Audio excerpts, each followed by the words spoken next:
back to Heart Month. If you are new here, my name is Jade Marie and I'm the mother to Louise, who has half a heart, otherwise known as hypoplastic left heart syndrome. So in today's video, I want to touch base on our first week of life together.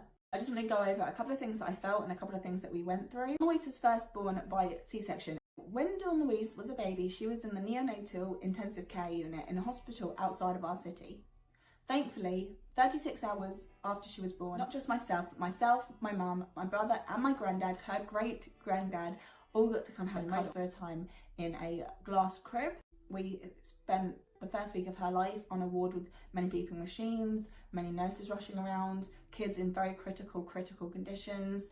And it was a very, very hard place to be. If you've never stepped inside a PICU before, it is extremely hard to understand the feeling of being inside one, because these are children that have just had surgery, these are children that might be dying, these are children that have been born and had severe complications, they could be premature.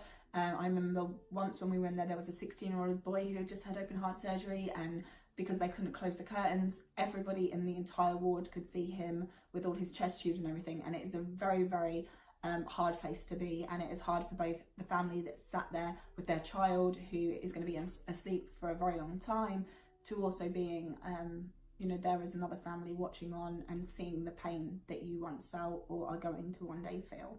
So when Dawn Louise was 6 days old, had her first surgery. Up until that point, she had a feeding tube and she had medications to keep her alive and keep her as healthy as they could and fatten her up a bit ready for surgery. The hardest part of the first week was her coming back to the PICU, because after her first surgery, she had her chest open. And that, I mean that very literally, her entire chest cavity was still open and I could see her heart. There was a very thin white cloth stitched into her skin to stop it obviously bleeding out. This is called a membrane. But unfortunately you could still see it, and it was extremely hard to see it. Nobody had warned me that she was going to have her chest open.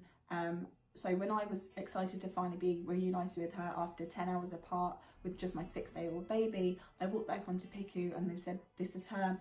And I couldn't even recognise my own baby because she had so much fluid, her face was really swollen. So she didn't look the same as when I left her, and her chest was completely open. There were 3 chest drains in her draining blood and excess fluid. There were many cannulas and medications attached to her. There was oxygen, there was a ventilator, and it was a really, really traumatic moment for me to see her like that. And I did unfortunately have to ask the nurses to cover her chest with a blanket because I could not take looking at my little baby like that. I wasn't ready for it, and I really wish that somebody had prepared me for what I was going to see.